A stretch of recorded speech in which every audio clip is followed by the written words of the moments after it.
In this question, we're going to cover two different topics that both relate to the properties or the settings of a workbox. A workbox is a place that we go to on a fairly regular basis to share and store information. As well as going into a workbox where we can actually share information, the workbox itself is an object with its own settings. So two of the major settings that are very much unique to a workbox are the workbox status, which actually tells people whether the workbox is open and the content can be edited, or if the workbox is closed and therefore the content is locked down and restricted. So that's one of the properties. The other property that we're going to look at is the ownership of the workbox. Again, this is quite unique to workboxes. So for example, most other objects that we work with don't have an owner, not a clearly defined owner. So with a workbox being such a clearly defined piece of work, a unit of measurement almost, it's very important that we can always define for any given workbox who is the owner. It actually works out that we don't really want individual people to be the owner of a workbox. What we want is a team to be an owner. So for example, the housing team might have 25 workboxes that they own. As we start to look at workbox ownership, what we'll realise is that when a workbox is first created, it is given an owner, and actually further down the line, as the workbox and the content within it changes, we might need to change the owner of the workbox. So something that initially might have been owned by the housing department, later on we might want to pass that across over to information services or to some other department, other team.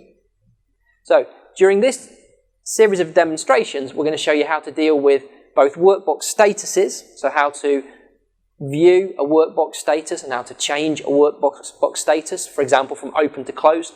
And we'll also show you in a second demonstration how to change the ownership of a workbox. In this first demonstration, we're going to look at how to change the status of an existing workbox.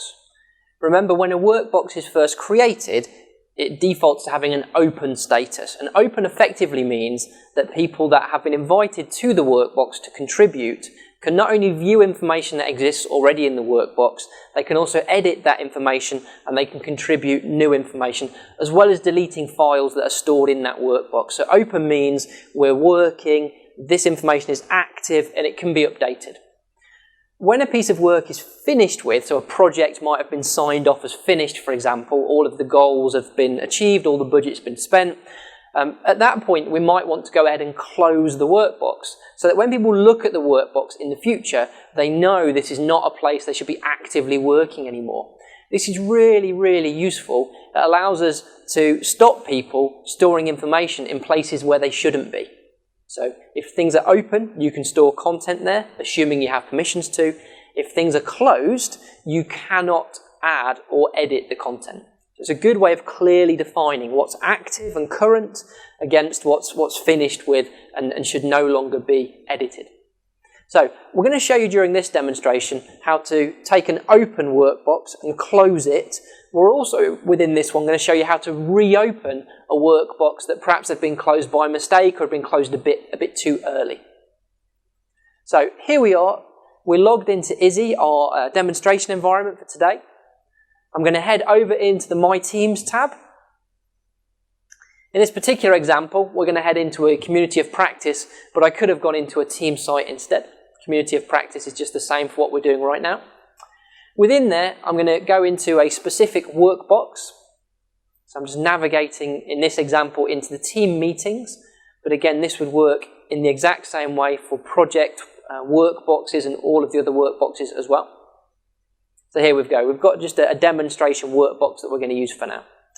I'm going to go up into the workbox tab in the ribbon, and you can see one of the buttons in there is the close button. You can see also alongside it the reopen button, but that's greyed out at the moment. That's not available right now. So I'm going to go ahead and click close. When you're closing a workbox, it requires you to put some comments in. These comments then get recorded and other users can see them behind the scenes. So there's a report almost that people can use to actually look at, well, who closed this, when did they close it, why did they close it? So as quick as that workbox is now closed.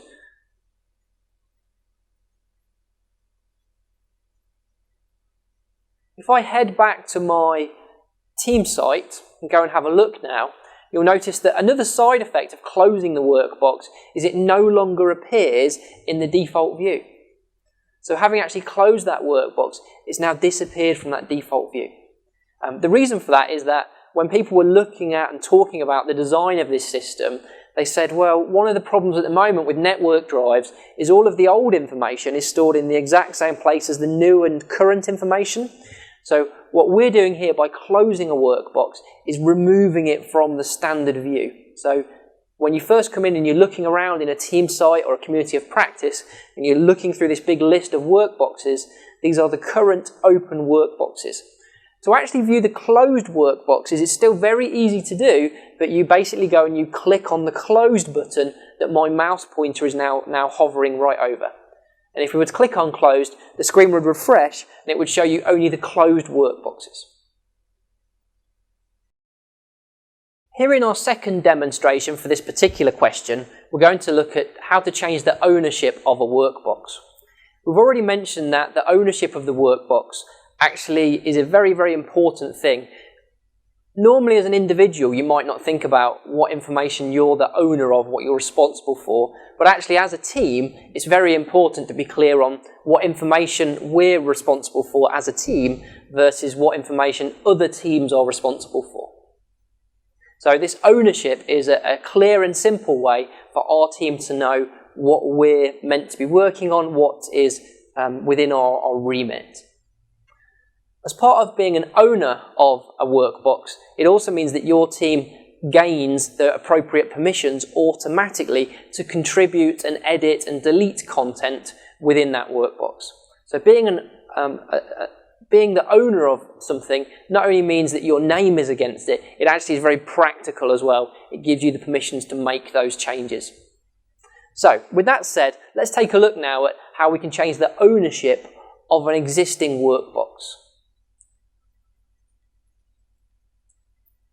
So here we are back in Izzy. Again, I've logged in as my user account. I'm going to head once more into the My Teams tab. And as always, I could either go into a community or into a team site. What I'm looking for is a specific workbox that I want to change the ownership of. So at the moment, these workboxes that are listed here, in the most part, are workboxes that my team own.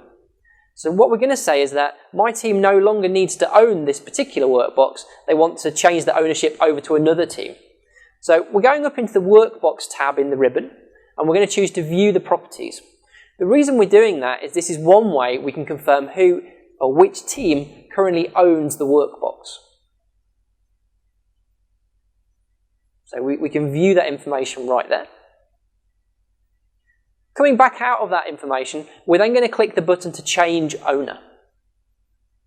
This will give us a very small form. There's hardly anything here. First of all, it confirms the name of the workbox. It's very important that it's saying, like, this is the workbox that you're changing the ownership of. Is this the right one? So yeah, I'm happy with this workbox. It's the one I want to change the ownership for. And then directly below, there's a box where it's asking me to type in the new owning team. And you can see here, it's deliberately using the word team. And as you start to type, there is a predefined list of the teams that are available. So you can either start to type and select from the drop-down list it offers you, or you can click the button to the right of that field, as we've just done in the demonstration. And within here, it shows you all the teams that are available to be owners. So within here, I can select. So I've selected a management team. Yep, that looks good. And I can go ahead and I could click Change Owner. One of the side effects of that, just to confirm, is that that other team now has full control of that workbox. Potentially, I'll find now that I might no longer have access at all to that workbox. So remember, the ownership is not purely a label just to be able to say who is the owner of these things and kind of define responsibilities and roles. It actually also has an implication for security. So when you change ownership, be aware that it might well mean if you're passing ownership to another team, you may well lose access to that, and you might have to get in touch with that other team and ask you to invite either your whole team or you as an individual back into that.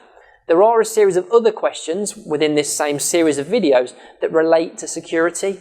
So you may want to go and watch the security videos to give you a bit more information about how that works.